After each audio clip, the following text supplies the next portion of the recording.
खबर के साथ इस बुलेटिन की शुरुआत हम करने जा रहे हैं। सीमा पर तनाव के बीच और मोदी सरकार ने आज बहुत बड़ा फैसला लिया है। कैबिनेट की बैठक में आज सरकार ने जातिगत जनगणना कराने का फैसला लिया है। मोदी सरकार ने कहा है कि अगली जनगणना के साथ ही जातिगत जनगणना भी कराई जाएगी। आपको बताते चले 1931 के बाद पहली बार जातिगत जनगणना कराई जाएगी। विपक्ष लंबे समय से जाति की गिनती की मांग कर रहा था। कैबिनेट के फैसले को लेकर सूचना प्रसारण मंत्री अश्विनी वैष्णव ने क्या कहा है, आपको सुनाते हैं। बड़ी खबर यह है कि सरकार कराएगी जातिगत जनगणना। सुनिए। कांग्रेस की सरकारों ने आज तक जाति जनगणना का विरोध किया है। आजादी की बाद की सभी जनगणनाओं में जातियों की जनगणना नहीं की गई। दिवंगत डॉक्टर मनमोहन सिंह जी ने लोकसभा में आश्वासन दिया था कि जाति जनगणना पर कैबिनेट में विचार किया जाएगा। तत्पश्चात एक मंत्रिमंडल समूह का भी गठन किया गया था, ग्रुप ऑफ मिनिस्टर्स।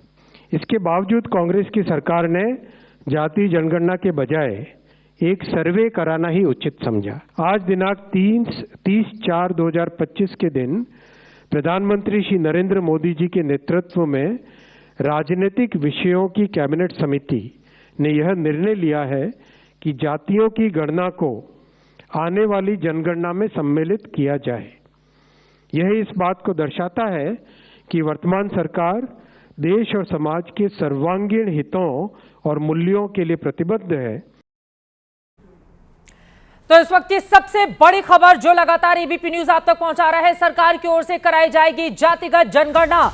लंबे समय से लगातार विपक्षी दलों की इस बाबत मांग थी। राहुल गांधी ने कई जगहों पर सरकार को इस मुद्दे पर घेरा भी था। लेकिन आपकी जानकारी के लिए बता दें कि अब तक की जितनी भी सरकारें रही हैं, कांग्रेस पार्टी ने जो 60 सालों से ज्यादा तक राज किया, जिसमें खुद एक तरफ जवाहरलाल नेहरू, इंदिरा गांधी, राजीव गांधी देश के प्रधानमंत्री रहे, लेकिन कभी भी इस बाबत निर्णय नहीं लिया गया है। और अब मोदी सरकार कराने जा रही है जातिगत जनगणना। ये बड़ा फैसला लिया गया है।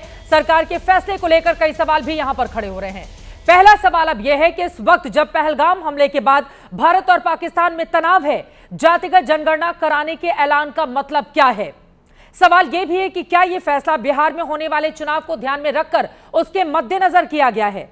सवाल यह भी है क्या जाति की संख्या पता चल जाएगी तो सही मायने में सामाजिक न्याय होगा।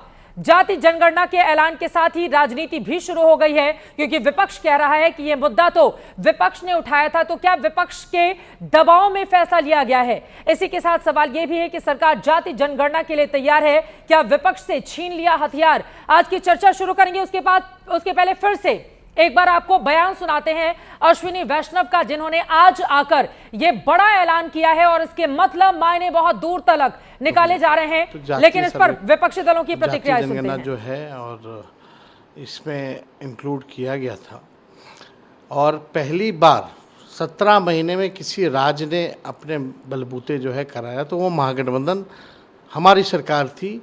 तब जो है बिहार में जाति आधारित गणना हुई और पूर्व में भी इससे पहले हम पूरे बिहार के सभी दल के लोगों को लेकर के प्रधानमंत्री जी से मिलने गए थे।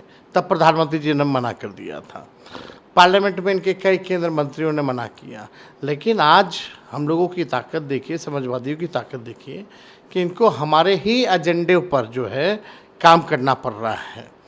तो अब हमारी अगली लड़ाई ये होगी कि जब ये जनगणना होगी जिसमें इंक्लूड किया जाएगा कास्ट सेंसस का भी, तब उसके बाद जब नतीजे आएंगे तो पूरे देश में और पूरे देश के जो विधानसभा चुनाव में हमारी मांग रहेगी कि पिछड़ों और अति पिछड़ों के लिए भी, जैसे दलित और आदिवासी भाइयों का आरक्षित सीटें हैं, उसी प्रकार से पिछड़ों और अति पिछड़ों का भी जो है आरक्षित सीटें जो है वो करनी पड़ेगी। कांग्रेस की सरकारों ने आज तक जाति जनगणना का विरोध किया है।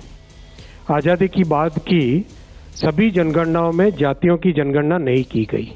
दिवंगत डॉक्टर मनमोहन सिंह जी ने लोकसभा में आश्वासन दिया था कि जाति जनगणना पर कैबिनेट में विचार किया जाएगा।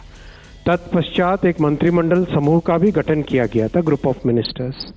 इसके बावजूद कांग्रेस की सरकार ने जाति जनगणना के बजाय एक सर्वे कराना ही उचित समझा। आज दिनांक 30/4/2025 के दिन प्रधानमंत्री श्री नरेंद्र मोदी जी के नेतृत्व में राजनीतिक विषयों की कैबिनेट समिति ने यह निर्णय लिया है कि जातियों की गणना को आने वाली जनगणना में सम्मिलित किया जाए।